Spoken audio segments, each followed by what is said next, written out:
blood on fire with just a smile or a laugh. Everything about her made the world glow in a way he'd never thought possible. But he hadn't seduced her, not in the way the society columns suggested. He'd given her a taste of what pleasure could be between a man and a woman who cared for each other, and when he held her in his arms, her body trembling with the aftershocks of release, he'd gotten lost in her soft brown eyes. The words of his proposal had lingered upon his lips, and just when he had summoned the courage to speak, she rallied her defiant spirit and pulled away from him. She'd abandoned him, and his heart had constricted with unimaginable pain, hurt, and confusion by her opposing reactions to him. 1 minute she was purring in his arms like a kitten, and the next she was spitting mad and leaving him feeling the deep gashes of her verbal claws. "Why didn't you ask her?" Lucien asked. "You shouldn't be afraid. I was nervous when I proposed to Horatia, and I ought not to have been." Jonathan sighed. "But Horatia is so much more reasonable than her sister. Audrey is—" Words escaped him. "Wild, untamable, a scamp of the highest order," Lucien supplied with a mischievous glint in his eyes. "Exactly," Jonathan agreed. She was all those things and more, so much more. "Cedric will approve, you know. You need not worry about that. He trusts you more than he ever did me." There was a soft, melancholy tone to his voice that caught Jonathan's attention. The two men had come to blows over Horatia, and eventually had ended up dueling on Christmas Day. It was a miracle no one had died that day. While it comforted Jonathan to think Cedric wouldn't object to his marrying Audrey, it was the lady herself who was causing him concern. He'd been warned by a footman in the Sheridan house that Audrey had her heart set on learning the art of espionage, so that she might become a spy. Ridiculous!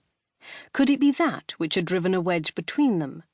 She had once shown interest in him, but now she seemed determined not to marry any man, and she was getting herself involved in more and more dangerous situations.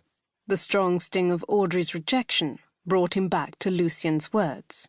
"It isn't Cedric I'm concerned about. I was so convinced last year that Audrey wished for me to court her, but now something has changed." He cast his eyes about the room, seeking answers, and knowing he would find none. Lucien lit a cigar and puffed on it slowly, thinking. "Sometimes women are convinced they want something, but once it's within reach, they grow frightened of actually obtaining it." "But why?" "Lord, man, if I knew, I would be sure to tell you." Jonathan exhaled and leaned back in his chair. "If Lady Society is telling the truth, that Audrey doesn't want me, then wouldn't it be the gentlemanly thing to do, to let her go?"